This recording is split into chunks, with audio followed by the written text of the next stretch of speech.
Tout le monde pense que ce vieux vierge solitaire est le plus faible de tous. Mais après avoir été nommé instructeur des chevaliers de l'ordre des bibliothécaires, il montre à tous sa force et se retrouve entouré de belles méchantes.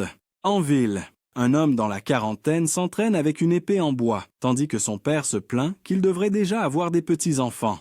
Le fils insiste que c'est son moment, mais le père, qui a commencé à lui enseigner il y a 20 ans, dit que sa technique est impressionnante. Tout en l'accusant de négliger la famille, l'homme est bientôt accueilli par des élèves enthousiastes et soutient que gérer le dojo et attirer plus d'élèves féminines montre sa responsabilité.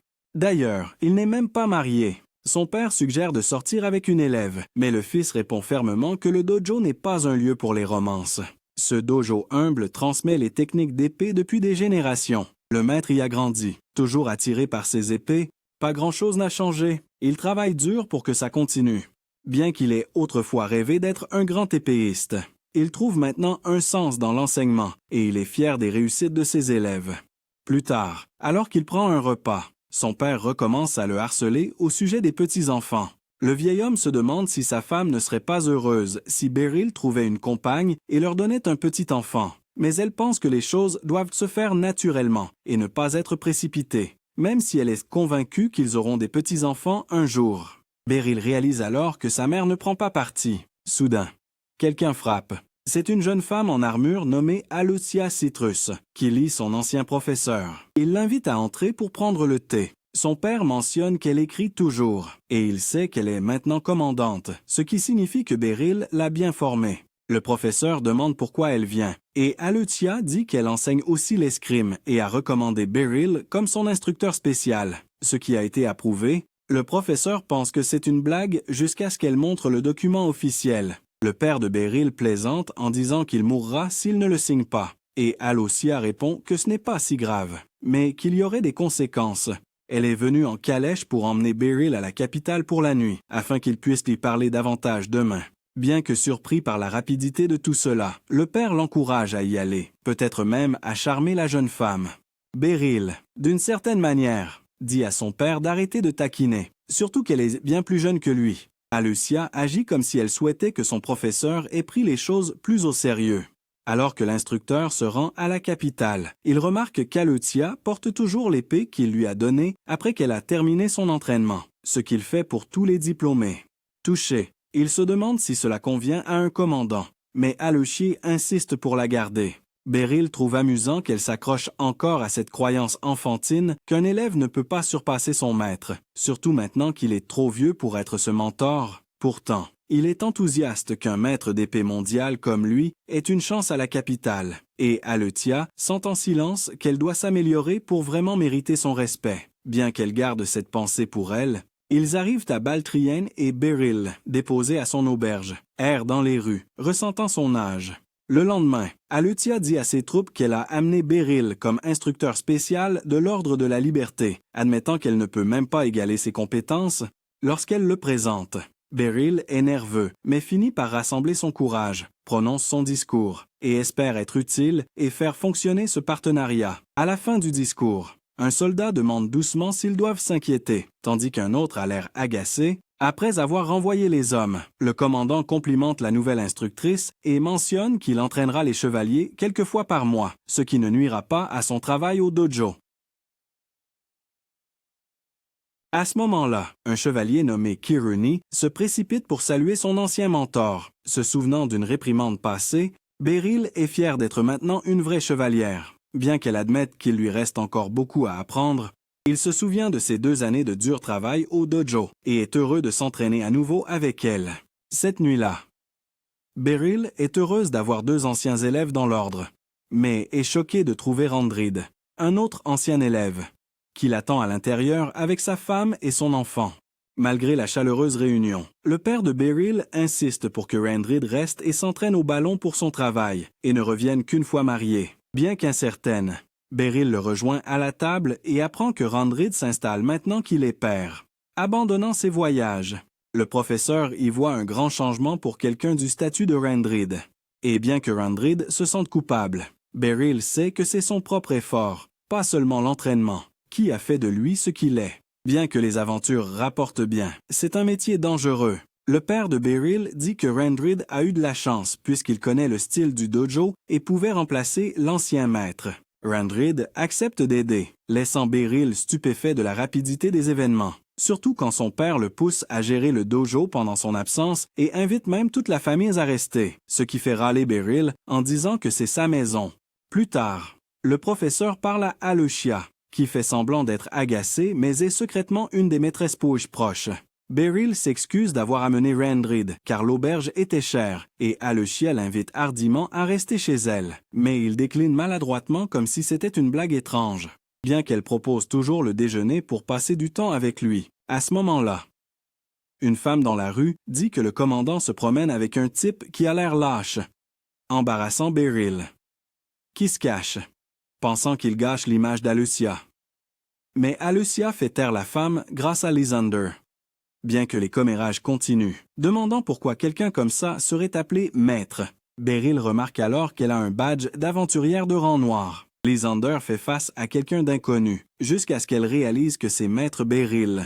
Comme prévu, il ne la reconnaît pas. Cela fait 20 ans. Elle se présente à nouveau comme Serena Lysandra, la fille qu'il a autrefois recueillie et à qui il a appris l'escrime.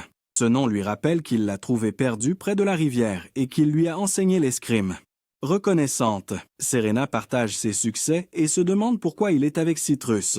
Le commandant explique fermement que Beryl est désormais instructeur de l'Ordre de la Liberté et qu'il cherche un foyer pour lui à Baltrin. Serena, sans se laisser décourager, dit qu'en tant qu'ancienne courtière aventurière, elle peut mieux aider que Citrus. Ils finissent par trouver une place pour Beryl, et bien qu'il en soit reconnaissant, ils souhaitent qu'ils s'entendent mieux. Ils partent après avoir dit au revoir. Et il les regarde partir, pensant qu'il est trop vieux pour la vie en ville, mais heureux que ses anciens élèves se soucient de lui. Le lendemain, un puissant chevalier gagne facilement en cassant l'épée en bois de son adversaire. Après le duel, Aletia Citrus déclare que Maître Gardinet prendra la relève en tant qu'instructeur, rejetant le nouveau professeur. Un chevalier puissant affirme que seuls les forts peuvent entraîner les membres de l'Ordre de la Liberté et exige une preuve de compétence. Beryl demande qui il est, et Citrus révèle qu'il est la sécheresse d'Emblade, le vice-commandant de l'ordre. La sécheresse met au défi le sensei, et Gardinet accepte pour prouver sa valeur. Bien que réticent, Beryl pénètre dans l'arène entouré de chevaliers sceptiques. Et on peut le comprendre. Drought se moque de la bienveillance du commandant, affirmant qu'elle peut mener à de mauvaises décisions, un point sur lequel Beryl acquiesce en silence. Bien qu'il espère ne pas perdre lamentablement et ne pas embarrasser Alosia, le duel commence avec Drought qui attaque férocement Gardinet par chaque coup, conscient qu'une blessure pourrait être désastreuse. Il change la position de sa lame en plein blocage, contre-attaque et assène un coup de pommeau au menton de Drought. Inquiet, il lui demande s'il va bien, ce qui ne fait qu'accroître sa colère. Il se replace, et Beryl regrette de l'avoir frappé, estimant que ce n'était pas convenable de la part d'un maître. Avant la deuxième manche, Drought prévient qu'il ne tombera pas dans une nouvelle feinte. Drought charge à nouveau, encore plus fort, mais Beryl défend bien. Bien que Beryl sache que le garçon est plus rapide et plus fort, ses mouvements prévisibles donnent un avantage au sensei. Lycée la prochaine attaque. Beryl contre-attaque et repousse Drought. Furieux, Drought utilise son coup signature pour briser l'épée, mais Beryl disparaît et réapparaît derrière lui, lame contre son dos. Choqué par la défaite, Drought se transforme rapidement en éventail, suppliant d'apprendre la technique. Plus tard, Drought organise une fête dans une taverne pour la promotion de Beryl. S'excusant d'avoir douté de lui, Beryl comprend qu'il est naturel de douter d'un étranger. Après quelques verres, Elucia rappelle au député qu'elle l'avait prévenu du talent de Beryl. Kiruna plaisante sur leur endurance à boire, admettant qu'elle ne peut pas suivre. Hamlet loue encore la technique de Beryl, et Beryl explique qu'il a simplement imité les mouvements de Drought. Kiruna trouve que ça a l'air facile, et Elucia est d'accord, mais seulement pour un maître. Beryl dit que prévoir les mouvements et la souplesse comptent aussi. Si Drought avait été moins raide, il aurait peut-être gagné. Inspiré, Hamlet dit qu'il est impatient de s'entraîner avec Beryl. Pendant ce temps, au village, le père de Beryl remercie Randrid, qui répond qu'aider Beryl à réussir lui apporte de la joie. L'aîné croit que son fils mérite mieux que ce village. Et Randrid est d'accord, disant qu'il n'a jamais rencontré meilleur épéiste que Gardinan. Une semaine plus tard, le maître Gardinant organisa une autre séance d'entraînement. Au début, il interrompit humblement le duel d'entraînement pour suggérer à l'un des combattants d'ajuster sa distance. Lorsque le combattant parut perplexe, il montra comment un simple petit déplacement de position, alors que les yeux de l'ennemi sont fixés sur votre arme, peut décider de la survie. Beryl remarqua à quel point tout le monde était inhabituellement concentré, comme s'il partageait quelque chose de révolutionnaire dans sa simplicité. Après, Hamlet offrit une serviette à l'instructeur, et Beryl pensa que leur respect venait de son récent combat contre le célèbre Drought. Peu de temps après, Kearney demanda s'il avait le temps de visiter la capitale. Peu habituée à la vie citadine, Beryl trouva judicieux de l'accompagner, et elle sembla ravie de le guider. À cet instant, il se sentit sûr de sa place, du moins pour le moment. Pendant ce temps, lors d'une réunion stratégique, un commandant de bataillon a appris que les plans de l'Ordre de la Liberté avaient été approuvés et qu'un budget était nécessaire. Lorsqu'on lui a demandé à propos du nouvel entraîneur, Aletia Citrus a admis qu'il avait dépassé les attentes. Plus tard, elle a réfléchi à la façon dont la maîtrise de l'épée pouvait mener au leadership, bien que cela ait eu un grand coût personnel. Elle ne pouvait pas abandonner son maître. Se rappelant la première fois qu'elle a rencontré Beryl Gurdon, sa famille avait déménagé près de son dojo après avoir entendu des éloges sur son enseignement. Comme les zones rurales étaient souvent négligées par l'ordre, ses parents ont insisté pour des cours d'autodéfense. Sur l'insistance de sa mère, la jeune Aletia a rencontré l'instructeur Du, qui a rapidement laissé une forte impression. Elle a rapidement commencé à s'entraîner, guidée patiemment à travers des mouvements de base et des exercices exigeants qui la mettaient au défi. Au cours des 18 mois suivants, elle s'entraîna dur et devint de plus en plus habile et confiante. Ce qui comptait le plus pour elle, c'était que Beryl célébrait toujours ses progrès, aussi minimes soient-ils. Lors d'un entraînement, elle remarqua qu'elle ratait, mais elle oublia quand Beryl annonça un entraînement d'attaque. Excitée, elle s'avança, mais ne trouva aucune ouverture.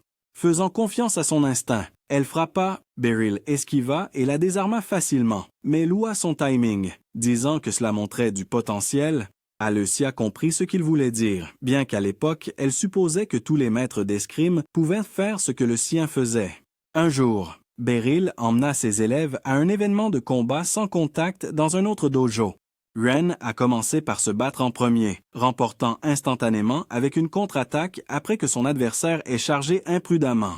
Ensuite, c'était Aletia qui a immédiatement repéré les failles dans la défense de son adversaire. Bien qu'il ait essayé toutes ses attaques, elle a esquivé avec facilité et l'a battu dès son premier mouvement après une brève hésitation. Sur le chemin du retour, Beryl a insisté sur l'importance d'affronter différents styles. Aletia a demandé si leur dojo était vraiment aussi fort, puisqu'ils avaient facilement gagné, Beryl battant même le maître adverse. Beryl a répondu que c'était plus une question de compatibilité des styles que de qui gagnait, et qu'Aletia devrait se concentrer sur ce qu'elle a appris. Juste à ce moment-là, elle s'est souvenue qu'elle avait laissé quelque chose derrière et est retournée en courant pour se retrouver face à des étudiants locaux qui l'ont entourée, tenant son objet perdu. Lorsqu'elle a tendu la main pour le prendre, un garçon l'a lancé au sol en se moquant d'elle, disant que le duel ne signifiait rien si elle n'avait pas vraiment gagné. Aucun d'entre eux ne perdrait jamais contre une simple fille de la campagne. Ou du moins, ils le pensaient, jusqu'à ce que leur chef essaie d'attaquer Aletia. Mais Beryl est intervenu juste à temps pour l'empêcher. Et d'après l'expression du sensei, ce n'était pas une simple frappe. Beryl admit qu'il n'aimait pas la façon dont ses enfants traitaient l'escrime.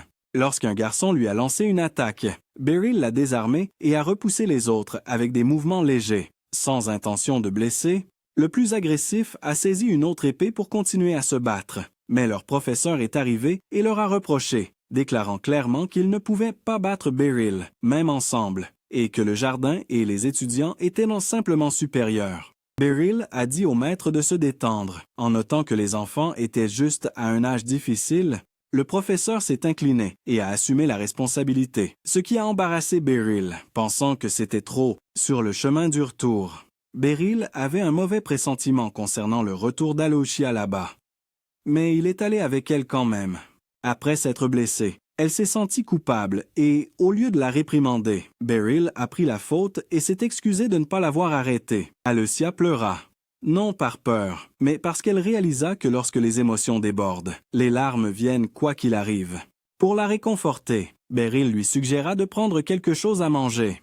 Un peu plus tard, Le professeur et l'élève se retrouvèrent à nouveau face à face lors d'un duel d'entraînement. Garnet prit une profonde inspiration et commença, mais Aleutiah fit le mouvement décisif, le déjouant et, pour la première fois, battant son mentor, ce jour-là, il lui donna son épée personnelle, croyant qu'elle était prête, même si elle avait des doutes. Bien qu'elle se sente indigne, elle l'accepta, déchirée entre rester et partir. Souhaitant honorer son maître, Citrus passa les épreuves de l'ordre. Son incertitude disparut lorsqu'elle les réussit avec brio. Personne ne pouvait égaler les réflexes et la précision qu'elle avait appris.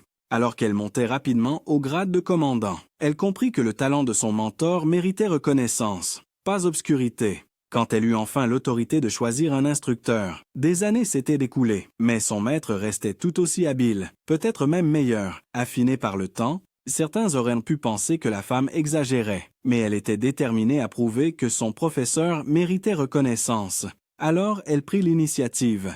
Maintenant, Aleutiah revient vers son équipe et demande à Embletts des nouvelles de l'entraînement. Il mentionne que Beryl a encore impressionné. Le professeur était parti avec Kurumi pour explorer la capitale. Aleutiah ressent une pointe d'envie. Elle voulait l'inviter à un vrai rendez-vous, mais elle fait comme si de rien n'était quand Embletts rate son signal. Pendant ce temps, Beryl est fasciné par le marché animé de la ville, si différent de sa campagne natale. Kurumi propose d'aller dans le quartier ouest, mais Beryl préfère voir les sites au nord. Elle le taquine, disant que seuls les villageois aiment ça, ce qui lui fait réaliser à quel point il se sent étranger. Il tombe bientôt sur un autre ancien élève. Kurumi salue avec enthousiasme Facel, même si Beryl ne la reconnaît pas jusqu'à ce qu'elle plaisante sur ses pleurs et montre son épée d'au revoir. Cela lui rappelle quelque chose, et il est stupéfait de voir à quel point elle a changé. Elle dit que cela fait 5 ans. Et quand le professeur lui demande comment elle s'entraîne, Kurumi annonce fièrement que Facel est maintenant la star du corps magique, ce qui embrouille Beryl. Il l'a entraînée à l'escrime. Facel explique qu'elle cherche du matériel magique comme une bague de feu, mais allume ensuite une flamme sur son doigt pour prouver qu'elle n'en a pas besoin. Beryl est émerveillée et dit qu'elle est vraiment une sorcière maintenant. Elle admet que cela a demandé beaucoup de travail, et bien que son maître regrette qu'elle ait abandonné l'escrime, il est fier de ses progrès. Soudain, Iman arrache le sac d'une vieille femme. Pendant que Beryl et Kearney réagissent, Facel lance un sort de lien avec son épée, arrêtant le voleur.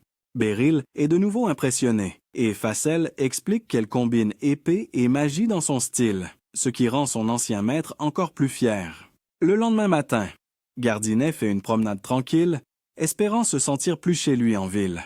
Il se dirige vers le quartier ouest pour trouver un bon endroit où manger avec Facel et Kurumi. Lorsqu'une petite fille tente soudainement d'attirer son attention, il suppose qu'elle est une enfant perdue.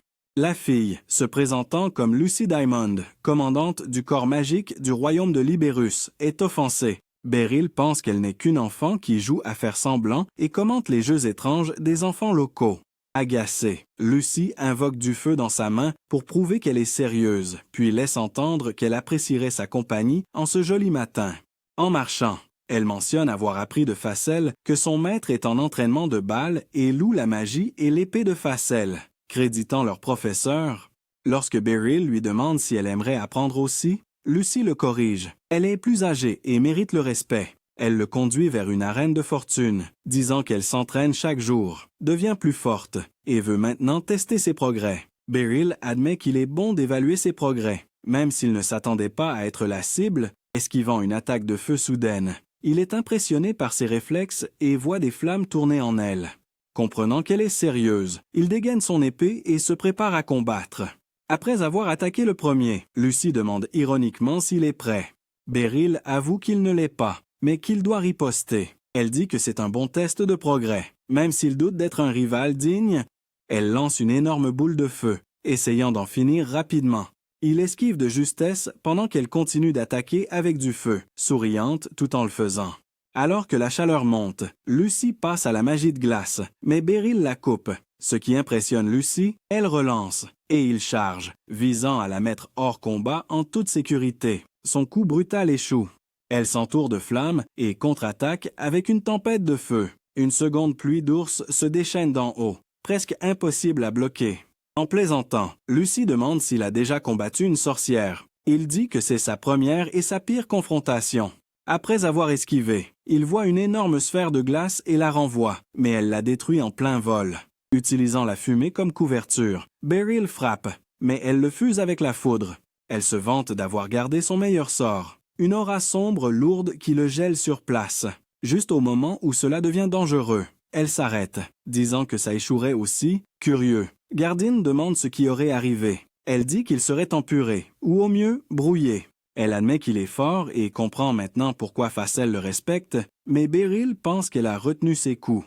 Il réfléchit à ne pas avoir encore dépassé son père. Lucy rit de son humilité, surtout parce qu'il n'est pas en colère après l'embuscade. Il hausse les épaules, ce n'est qu'une corvée. Et elle rit encore. Il se rend compte qu'il ne peut pas lui en vouloir. Elle l'invite à l'Institut de magie pour enseigner, mais il refuse. Le lendemain, il est surpris de voir Facelle livrer des potions du noyau magique à l'ordre. Beryl trouve les potions utiles, surtout celles à base de plantes sur lesquelles il compte souvent. Facelle lui tend une bouteille, disant que c'est une excuse de la part du commandant Lucy, révélant que la jeune fille est en fait une officier de haut rang. Choqué, Beryl écoute Facelle expliquer que Lucy utilise la magie pour rester jeune, bien que son âge réel reste inconnu lorsque Beryl évoque leur précédente confrontation, admettant qu'il a failli y passer. Facelle note la rare compétence de Diamond. Elle peut enchaîner des sorts comme peu d'autres. Aletia Citrus arrive pour remercier Facelle d'avoir livré des potions avant de partir. Elle et Serena Lysandra demandent ensuite à Beryl d'aider à former de jeunes aventuriers. Conformément à la demande de leur chef de guilde, il doit les évaluer et les préparer pour leur premier donjon. Beryl repense à ses vieux rêves d'aventure, à quel point le butin semblait prometteur, jusqu'à ce qu'un monstre le crush. Il met en garde contre la dangerosité des donjons, mais Lysandra est confiante qu'ils seront en sécurité sous sa surveillance. Aletia, hésitante mais pragmatique, voit cela comme une opportunité pour lui de grandir. Malgré leur accord fréquent, la tension entre elle et Lysandra embrouille Beryl. Aletia finit par lui demander d'écouter le chef de la guilde. Lui rappelant que des instructeurs spéciaux travaillent en autonomie, Lysandra l'emmène rencontrer le chef. Étonnamment, Lucy Diamond est déjà là, en train de siroter du thé. Elle connaît le chef de la guilde, qui se présente comme Midas, faisant confiance à Lysandra et aux épées dragons jumelles. Il pense que Beryl est apte pour ce poste. Lucy ajoute sa propre recommandation, se sentant mis à l'écart. Beryl réalise que son avis compte à peine. Midas présente Megan, son assistante, qui veut clarifier quelque chose pour faire reculer le soutien de Beryl. Megan pense qu'il est risqué de laisser une recrue rejoindre une équipe d'assaut. Beryl, à moitié gêné et à moitié soulagé, espère en silence que cela le sortira d'affaire. Mais Lysandra accuse Majon d'irrespect, et Lucy remet en question sa confiance. Majon dit que les décisions se prennent en groupe. Et avec les récentes apparitions de monstres, Beryl doit faire ses preuves en affrontant Lysandra et les lames jumelles. Beryl est stupéfait que les autres soutiennent cela. Midas demande s'il est prêt, et Beryl accepte nerveusement. Le chef des aventuriers traîne le maître jusqu'au terrain d'entraînement du quartier général, où les membres sont choqués de voir la célèbre Lysandra affronter un homme d'âge moyen inconnu. Beryl, regrettant déjà d'être là, se rappelle que Lysandra est une aventurière de premier ordre. La jeune fille, excitée de pouvoir enfin s'entraîner avec son maître, se remémore un souvenir d'enfance, voyageant dans une calèche remplie de marchandises valant des années de revenus. Ses parents marchands espéraient lui offrir une vie meilleure, mais leur voyage fut interrompu lorsqu'un monstre attaqua, tuant le cocher. Sa mère, Serena, lui ordonna de fuir, mais la bête renversa la calèche, envoyant Serena par-dessus une falaise dans une rivière. Plus tard, la jeune fille se réveilla et découvrit qu'elle avait été sauvée par Beryl Gardinant, qui l'avait recueillie. Quand il lui demanda ce qui s'était passé lors de l'attaque, le traumatisme la submergea. À l'époque, Beryl vivait avec ses parents, et bien que personne ne sache ce qu'était devenue la famille de la jeune fille, il demanda à s'occuper d'elle jusqu'à ce qu'elle trouve un nouveau foyer. Serena était retirée, irritable et silencieuse pendant des jours, mais ceux qui l'entouraient restaient patients et prenaient des soins d'elle. Un jour, elle a regardé Beryl s'entraîner avec une épée en bois et a montré de l'intérêt, encouragée à essayer. La pratique de l'épée est devenue une partie de sa routine. Elle s'est rapprochée de Beryl, qui est devenu sa mentor et l'a aidé à retrouver confiance. Finalement, elle a commencé à s'entraîner au dojo et a ressenti un fort sentiment d'appartenance. Son sensei, toujours gentil, croyait qu'elle avait du talent, surtout avec des épées jumelles. Plus tard, la famille de Beryl lui a trouvé un nouveau foyer, mais lui a promis qu'elle pourrait toujours revenir. Reconnaissante, elle est partie en pleurant, même si elle aurait préféré rester 20 ans plus tard. Désormais connue sous le nom de Lysandra, elle devint une aventurière de rang or. Lorsqu'on lui demanda pourquoi, elle répondit qu'elle voulait voir le monde. Lors d'une mission, son carrosse fut attaqué par des bandits, menés par un célèbre épéiste local. Sans hésiter, Lysandra se jeta sur les bandits et les vainquit rapidement avec ses épées jumelles. Elle n'était pas devenue aventurière uniquement pour les raisons qu'elle avait données. Son véritable but était d'empêcher les autres de souffrir comme elle avait souffert et d'honorer les enseignements de son maître. Maintenant, face à l'homme qui avait changé sa vie, Serena, elle le salua comme elle le faisait dans sa jeunesse, et il sourit, ému par ce souvenir, mais elle n'était plus une élève. Il choisit de l'honorer par un duel digne d'elle. Lysandra frappa d'en haut avec ses lames en bois, forçant Beryl à se défendre contre sa vitesse impressionnante. Bien qu'il s'attendît à sa compétence, sa vitesse le surprit néanmoins. Lysandra, ravie de l'occasion de combattre son maître, peinait à porter un coup, sachant pertinemment qu'elle pourrait ne pas réussir même à son meilleur. Pourtant, la chance de l'affronter avec sa force actuelle la fit sourire. Beryl étudia chaque mouvement, impressionné par son endurance et sa détermination, mais il trouva alors une ouverture, il attrapa sa lame gauche avec la sienne et la désarma, profitant du moment pour la clouer au sol. Après avoir déclaré sa victoire, les aventuriers acclamèrent. Impressionné par le duel, Nidus a admis que c'était incroyable et Lysandra, comme d'habitude, l'a félicité. Bien qu'il ait confessé qu'il aurait perdu si le combat avait duré 10 secondes de plus, il a réalisé que la fille n'avait pas encore maîtrisé sa main gauche, et elle a convenu qu'elle devait s'entraîner pour qu'elle soit aussi habile que sa main dominante. Lucy est arrivée en riant, voyant l'instructeur donner une leçon en cours avancé, tandis que Maygen s'excusait de douter de Gardina. Toujours humble, Beryl l'a accepté et a confié la formation des novices aventuriers au maître épéiste. Regrettant de ne pas pouvoir refuser, le lendemain, Lysandra a présenté ses premiers apprentis, Porta, Nidri et Sarlaka. Porta et Nidri étaient de classe bronze. Sarlakat était en argent. Au début de leur entraînement, ils sont entrés dans une grotte où Sarlakat a détecté 6 ennemis avec un dispositif magique. 3 gobelins ont essayé de les tendre une embuscade, mais les jeunes combattants ont facilement gagné. Beryl pensait qu'ils avaient à peine besoin de son aide. Quelques heures plus tard, le donjon était dégagé et à la fois Beryl et Lysandra les ont félicités, bien que la classe avancée ait trouvé étrange qu'il y ait si peu d'ennemis. Soudain, l'appareil de Sarlakat s'est brisé et une bête ailée a lacéré Porta. C'était une créature semblable à un griffon appelé Xenogravel, probablement la raison pour laquelle le donjon était vide. Beryl repense instantanément à sa malchance, affrontant une telle bête alors qu'il ne voulait jamais être impliqué. Il demande des potions à Serena et elle confirme en avoir 2. Le professeur envisage d'aider Porta, alors que l'étudiant affronte le griffon. Serena interprète mal la situation et s'enfuit avec Porta, laissant Beryl seul face à Xenogravel. Malgré son âge, Beryl résiste aux attaques de la créature. Bien que son épée entame à peine son armure semblable à de l'acier, aucun coup ne pourrait le tuer. Il se concentre sur le fait de gagner du temps. Serena et Porta s'échappent dans le donjon, tandis que Beryl bloque un coup puissant qui blesse son bras et le projette à plusieurs mètres. Refusant d'abandonner, il vise le visage du monstre, mais esquive de justesse une boule de feu. Il parvient à trancher la queue de Xenogravel lors d'une contre-attaque, démontrant son talent légendaire. Furieux, le griffon déclenche une énorme gerbe de flammes, forçant Beryl Gardinant à battre en retraite avec difficulté. Beryl encaisse un coup de tête qu'il ne peut éviter et est traîné dans les bois par l'oiseau sauvage, qui s'envole ensuite dans le ciel alors qu'il s'y agrippe. Après s'être libéré en contournant le corps de la créature, Gardine se retrouve dangereusement en hauteur. Mais grâce à sa détermination et sa patience, il s'accroche à ses plumes jusqu'à ce qu'il soit enfin ramené au sol. Furieux, le Xenogravel pousse un rugissement qui transforme la terre environnante, y compris celle de Beryl. En lave en fusion, Beryl saute sur un rocher proche, remarquant la lave qui s'infiltre dans le donjon où ses amis, Nedri et Sarlaka, peinent à sauver Porta, blessé. Entendant le cri désespéré de Nedri, Beryl comprend qu'il doit agir. En marchant prudemment sur la surface brûlante, il vise une attaque mortelle contre l'oiseau.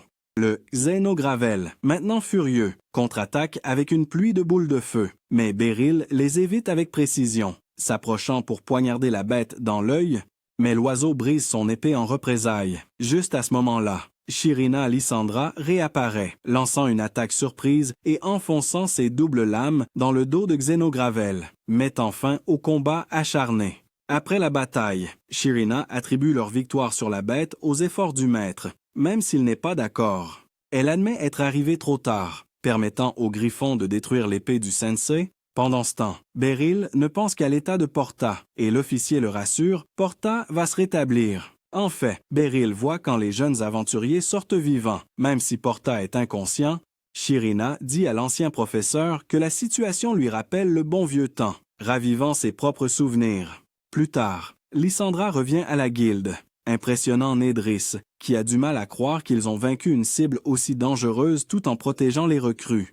Shirina insiste sur le fait que la présence du maître leur a tous sauvés, et Megan n'attendait rien de moins de la part de quelqu'un qui a déjà battu un aventurier de classe noire. Bien que le chef de guilde essaie d'inviter le maître à rejoindre, Garnet refuse avant qu'il ne puisse finir. Ensuite, Shirina dit à Beryl qu'il ne pourrait jamais battre simplement un aventurier. Beryl pense qu'il surestime ses capacités. Mais Shirina, s'inclinant pour s'excuser, admet qu'elle a exagéré ses compétences, même si elle croit toujours qu'il est incroyablement puissant, et la remercie de lui avoir permis de se battre à ses côtés. Beryl remercie la jeune fille, reconnaissant que ses décisions intelligentes ont été essentielles au succès de l'équipe et à leur retour en sécurité. Touchée par sa croissance, Serena Lysandra se remémore affectueusement son propre mentor et commence presque un discours sur le passé, mais change rapidement de sujet. Après avoir voyagé avec Lysandra, Beryl suit maintenant une autre ancienne élève, Kiruni, jusqu'à un forgeron en ville. Bien que Beryl pense qu'Alucia avait d'autres devoirs, elle insiste sur le fait que l'aider à choisir une épée est urgent. Gêné, Beryl entend ces murmures à propos de Lysandra et Kiruni effectuant d'autres courses, ce qui la rend impatiente d'aider. Quand il lui en a parlé, elle esquive la question et lui dit d'attendre et de voir. À la forge, le forgeron les accueille chaleureusement et Beryl reconnaît instantanément Balder, un ancien élève. Ils sont tous deux surpris et heureux de se retrouver. Quand Alucia demande quel est leur lien, Beryl explique que Balder Gasp était plus âgé que lui au dojo. À l'époque, Beryl espérait que l'entraînement l'aiderait à fabriquer de meilleures épées. Il est content que Balder gère maintenant sa propre forge. Même si Balder est amusé par la surprise de Beryl, Kiruni demande à faire aiguiser sa petite épée, mais Balder recommande de la remplacer si elle est endommagée. Alucia trouve cela étrange, car Kiruni entretient habituellement son équipement. Quand Beryl demande ce que ressent l'épée, Kiruni dit qu'elle est légère et facile à manier. Garnet lui suggère d'essayer plutôt un Zweihander plus lourd à 2 mains. Malgré sa petite taille, Kiruni le manie aisément et décide de l'acheter. Sa décision prise, Beryl commence à chercher son épée. Bien qu'Alucia propose une arme sur mesure, il préfère explorer la boutique. Soudain, Shirina arrive en cherchant Balder et croise Alucia, ravivant leur rivalité silencieuse pour la faveur de leur maître.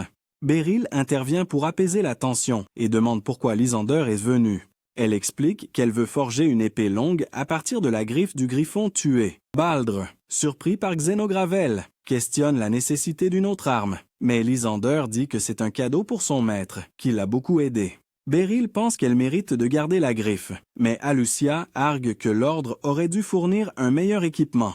Pourtant, Lysander insiste, se sentant redevable pour ses erreurs passées. Alors que Garnet réfléchit, Balder suggère d'accepter et Beryl accepte, ce qui plaît à Shirina mais déçoit Alucia. Pendant que Beryl examine le matériau rare, l'expression de Balder montre qu'il espère quelque chose de plus grand que la simple épée que Beryl a demandé. Balder demande 1 semaine pour fabriquer l'arme, et juste au moment où Beryl s'attend à un peu de repos. Kiruni l'emmène au terrain d'entraînement. Puisqu'il a recommandé l'épée à 2 mains, il doit maintenant lui apprendre. Il explique que la puissance de cette arme vient de coups larges et balancés utilisant l'élan, pas seulement la force, et met en avant le rikasa pour l'équilibre. Kiruni lutte jusqu'à ce que Beryl lui conseille de bouger des hanches, après quoi elle s'améliore rapidement, lui rappelant ses débuts. Ce soir-là, Beryl se rend dans une taverne pour se détendre et célébrer sa progression. Ensuite, en se promenant dans les rues, une fille cagoulée tente de lui voler son portefeuille. Elle invoque une énorme boule de feu pour s'échapper, laissant derrière elle un collier que Beryl trouve et examine avec curiosité. Pendant ce temps, la voleuse fuit vers une cachette secrète, où elle est réprimandée mais défendue par ses compagnons. Le lendemain, dans la salle d'entraînement, Kiruni s'exerce avec sa grande épée pendant qu'Emblatt combat avec Beryl, toujours incapable de toucher, en essayant de feinter. Emblatt vise l'abdomen de Beryl, mais Beryl contre-attaque et gagne à nouveau. Embla le remercie pour la leçon et Beryl reconnaît ses progrès. Embla loue alors le changement d'arme audacieux de Kiruni, soulignant son potentiel et combien il est vital pour l'ordre des chevaliers de se renforcer pour un raid contre les voleurs du crépuscule, qui causent des troubles dans la capitale. Bien qu'il plaisante en disant que Beryl pourrait les gérer seul, Beryl n'a aucun intérêt pour ce genre de travail. Pourtant, il se souvient de la bague qu'il a prise à un pickpocket, se demandant si elle pourrait aider à l'enquête. Kiruni, la voyant, suppose que c'est un cadeau, et Emblatt joue le jeu. Beryl essaie d'expliquer que la bague n'est pas un cadeau, mais Kiruni plaisante en disant qu'il aura besoin d'une plus grosse s'il demande à Lucia en mariage. Confus par cette supposition, Beryl finit par expliquer qu'il l'a prise à un pickpocket qu'il a attrapé hier. Elle s'est échappée en utilisant la magie du feu, ce qui l'a surpris. Kay trouve cela étrange car les utilisateurs de magie peuvent étudier gratuitement à l'Institut et n'ont pas besoin de voler. Emblatt suggère que la fille pourrait utiliser un objet magique et demande ce que Beryl fera avec la bague.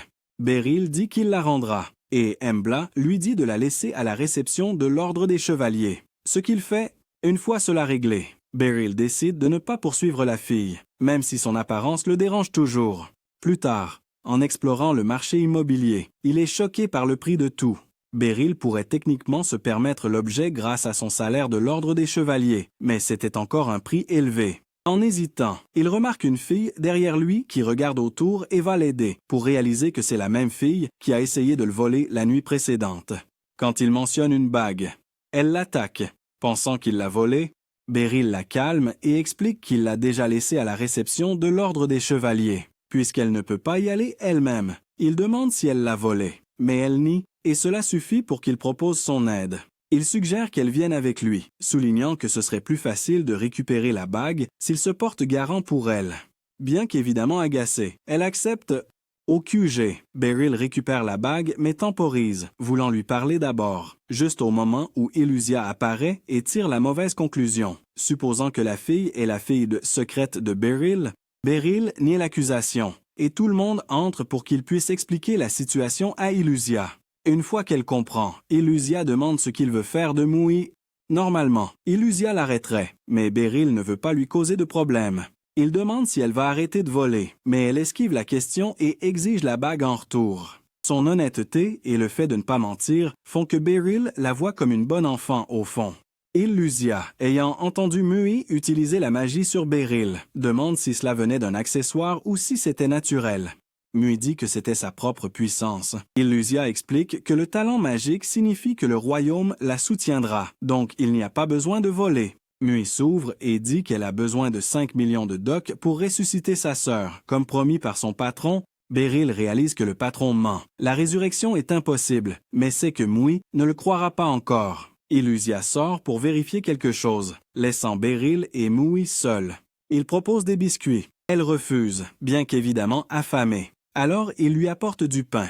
Elle le dévore. Et Beryl se sent soulagé de l'avoir retrouvée après avoir vu sa tristesse la veille. Mui rend la bague, prête à partir après être restée trop longtemps. Mais Lucie fait irruption, ayant entendu d'Illusia que Mui a un potentiel magique. En tant que chef du corps magique, Lucie l'invite à rejoindre l'Institut, mais Mui décline. Elle économise 5 millions de docs pour payer un sorcier afin de ressusciter sa sœur. Lucie, stupéfaite, dit que la magie de résurrection n'existe pas, mais Mui insiste. Elle l'a vu. En vérité, le sorcier n'a fait que tressaillir le cadavre avec la télékinésie, que Mui, aveuglé par le chagrin, a pris pour du vrai. Lucie, suspectant une arnaque, exige le nom du sorcier et promet de payer si c'est vrai, mais de le punir sinon. Mui révèle son nom, Twilight, chef des voleurs du crépuscule. Lucie emmène Beryl pour l'affronter, laissant Illusia derrière pour ne pas attirer l'attention. Au repère près de la route principale, Lucy fait irruption. Pendant que Beryl s'occupe des bandits qui défendent Aunt Mui, Lucy affronte Twilight, qui attaque avec un équipement magique. Il la soulève par télékinésie, le même tour qu'il a utilisé pour tromper Mui, et se moque d'elle pour avoir cru en lui. Alors qu'il prépare une boule de feu, Lucy le met KO avec la magie du vent. À l'étage, Beryl bat les autres et fait taire celui qui insulte Mui. Lucy traîne Twilight dehors et le force à avouer. Mui, dévasté, apprend que sa sœur est vraiment partie. Les chevaliers arrivent pour arrêter la bande, mais Illusia remarque que l'équipement de Twilight laisse présager quelque chose de plus vaste. Au loin, une silhouette encapuchonnée déclenche un dispositif qui tue Twilight et rapporte au pape. Dont les supplications sont ignorées, le dernier obstacle a disparu et les cadavres serviront ses sombres desseins. Le lendemain, après l'entraînement, Illusia prit le maître à part pour lui annoncer une nouvelle. Twilight était mort pendant son transfert en prison, explosant mystérieusement et ne laissant derrière lui que ses implants enchantés. Ceux-ci sont désormais examinés à l'aide du noyau magique. Les témoins, y compris l'équipe de Twilight, n'en savaient rien, ce qui confirmait la théorie de Lucy Diamond, selon laquelle quelqu'un d'autre le contrôlait. Pendant ce temps, Beryl récupéra son épée sur mesure, forgée à partir des os d'une bête nommée, bien qu'il la trouvât un peu voyante. Kiruni insista sur le fait qu'elle lui allait bien et que, rien qu'en sentant son tranchant, elle en était mal à l'aise. Acceptant cela, Beryl décida d'essayer. En chemin vers la salle d'entraînement, il avoua ne jamais se sentir à l'aise en portant une lame. Puis ils croisèrent Lucy, qui avait besoin de l'attention du maître. Obligeant Kirun à manquer le début de l'épée, le professeur se dirigea vers le domaine de Lucy Diamond, où elle mentionna encourager Mui à rejoindre l'Institut de magie. Autour du thé, ils furent rejoints par Ibroy Alman, un prêtre de Sveen, voisin de Fenugarvania. Lui et Lucy expliquèrent que tout l'équipement magique de Twilight venait de Sveen, implanté par l'homme de l'évêque Rivio, Sarlayan, qui avait engagé Twilight pour collecter des corps. Une fois Twilight capturé, il avait probablement été éliminé par contrôle magique. Rivio collectait des corps, poursuivant ce qu'il appelait le miracle de Sveen, ce que d'autres connaissent sous le nom de sorcellerie. Lucy a expliqué que ce miracle, considéré comme une résurrection, serait un acte divin que seul Sveen, le vrai Dieu, peut accomplir, bien que cela soit largement considéré comme un mythe. Pourtant, Rivio est obsédé par l'idée de prouver que c'est réel. Il faut agir, mais c'est délicat. Il se trouve actuellement à l'église de Sven, dans le nord de Libérus, et l'ordre prévoit de le convoquer demain. S'il s'enfuit chez lui, l'atteindre sera presque impossible. C'est pourquoi il faut agir vite. Un affrontement direct avec l'Église pourrait provoquer une crise internationale. Et en tant que simple prêtre, je ne peux pas défier un évêque.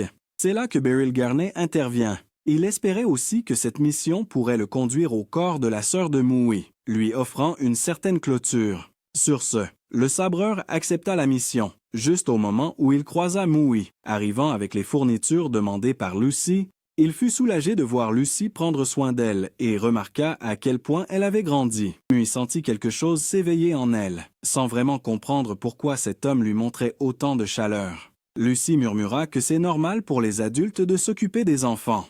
Pourtant, Mui était confuse. Elle avait déjà essayé de voler le professeur, et maintenant il lui offrait un refuge. Sentant cela, Beryl lui dit de ne pas trop y penser et de se concentrer sur le fait de se sentir en sécurité, car personne ici ne voulait lui faire de mal. Elle avait un avenir à embrasser. Mui, encore prudente, commença à faire un peu confiance, émue par leur gentillesse. Bien qu'assaillie, elle se força à rester forte. Pendant ce temps, Rivios reçut une livraison tant attendue, et Beryl observait attentivement l'évêque. En le suivant, un homme encapuchonné arrêta Beryl dans la rue. Se révélant et l'accusant de la ruine de Twilight, Beryl suspecta qu'il était un chevalier sous Sven. Et il avait raison. L'homme fit appel à des renforts et recula, laissant 3 soldats derrière pour affronter Garnet. Invoquant le pouvoir de Zian, ils renforcèrent leur corps et attaquèrent, mettant Beryl en réel danger. Contraint de réagir, il esquiva et en abattit un, réalisant la véritable puissance de sa nouvelle lame. 2 autres attaquèrent, puis bientôt 3 autres se joignirent à la mêlée. Une soudaine poussée de magie déchira le champ de bataille, dispersant les assaillants et sauvant Beryl. Facel apparut, prêt à incanter, se précipitant pour aider son ancien maître, suivi de près par Kiruna, l'épée à la main, chargeant l'ennemi. Elles prétendirent n'être que de passage lorsqu'elles le virent en danger. Bien que Beryl en doutât, pourtant, toutes deux se battirent avec ferveur, abattant les soldats avec adresse et puissance. Alors que les améliorations des chevaliers s'estompaient, des renforts arrivèrent, mais les femmes insistèrent pour dire qu'elles pouvaient gérer la situation. Confiant en elles, Beryl reprit sa mission et entra dans l'église, où l'évêque Rivios l'attendait avec le commandant ennemi. Rivio ordonna à l'éperon de l'homme d'éliminer Beryl, puis invoqua la puissance de son dieu. Les caisses de ravitaillement éclatèrent, révélant des cadavres qui se relevèrent en morts-vivants. Horrifié, Beryl reconnut l'un d'eux, la sœur de Moué, inconfondable avec son collier et ses cheveux bleus. Dégoûté mais résolu, il abattit les zombies, leur corps disparaissant dans des flammes bleues jusqu'à ce qu'elles s'approchent enfin. Impossible à ignorer. Au lieu de dégainer immédiatement son épée, Beryl serre la fille dans ses bras, pleurant ce qu'elle est devenue. Ce n'est qu'alors qu'il lui tranche la gorge, lui offrant la même miséricorde qu'aux autres. Elle s'effrite lentement comme de la cendre au vent, consumée par la même flamme bleue, ne laissant que le collier qu'elle partageait autrefois avec sa sœur. Beryl le garde, avec un lourd remords d'avoir fait partie d'un moment si tragique. Spur, cependant, reste complètement immobile. Il commence même à prier, invoquant la puissance divine pour renforcer son corps avant la bataille à venir. Une fois prêt, il charge Garnet à une vitesse effrayante et affiche une puissance écrasante. Malgré la menace incessante qui met sa vie en danger, le professeur expérimenté parvient à tenir bon. Pour Beryl, ce combattant dépasse l'agilité de Serena et la force d'Embla, un mélange mortel pour n'importe quel adversaire, comme si les choses ne pouvaient pas empirer. L'une des attaques de Spur blesse réellement Beryl, ce qui ne s'était pas produit depuis qu'il a rejoint l'ordre. C'est clair maintenant, il est vraiment en danger. Pourtant, il refuse de laisser impuni celui qui joue avec des vies humaines. D'un sursaut soudain, Beryl reprend le combat et frappe le bras de Spur. Bien que blessé, Spur jure de ne pas tomber, affirmant qu'une protection divine le protège. Puis, de manière troublante, il se poignarde le bras avec un poignard, devenant encore plus puissant. Sa fureur s'intensifie et un plaisir tordu apparaît sur son visage. Beryl est bientôt couvert de coupures. Ses membres sont lacérés à plusieurs reprises, mais sa simple volonté le maintient debout. Spur lance une attaque frontale qui effleure l'épaule de Beryl, mais la riposte de Beryl porte un coup puissant. Profitant de l'ouverture, Beryl entaille profondément le bras de Spur et lacère sa poitrine, stoppant la prochaine attaque du chevalier. Le sang coule, mais Spur se redresse en s'appuyant sur son épée au lieu de tomber. Beryl est stupéfait qu'il soit encore debout. Spur charge à nouveau, mais du sang jaillit de lui alors que sa force faiblit. Pourtant, il avance comme un homme condamné jusqu'à ce que son épée glisse et qu'il s'effondre enfin. Beryl condamne son chemin, mais Spur affirme que le vieil homme ne comprendrait jamais, ce à quoi Beryl acquiesce silencieusement. Avec Spur à terre, Beryl sort de l'église pour retrouver ses anciens élèves et un évêque Rivios capturé, qui insiste sur le fait que sa défaite ne signifie rien. L'évêque avertit que seuls des miracles divins peuvent sauver Fenugarvani. Le lendemain, Gardinen arrive chez Lucy Diamond, où elle sait déjà ce qui s'est passé. Beryl regrette d'avoir échoué Mewee, mais Lucy rejette sa culpabilité et l'emmène dans une maison qu'elle lui offre. À l'intérieur, en train de balayer le sol, se trouve Mewee, vivante.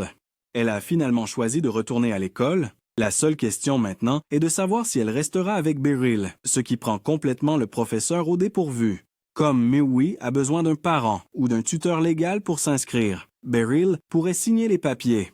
Mais il pourrait faire bien plus que ça. Il pourrait vraiment devenir son tuteur, son père à tout ce point de vue.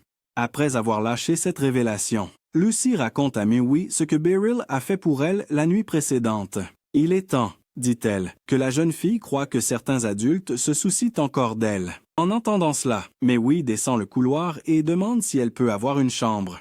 Mais avant que quelqu'un ne réponde, elle entre comme si elle la possédait déjà. C'est alors que Beryl comprend qu'il vient de devenir papa. Son sourire en dit long. Il n'y a pas de retour en arrière.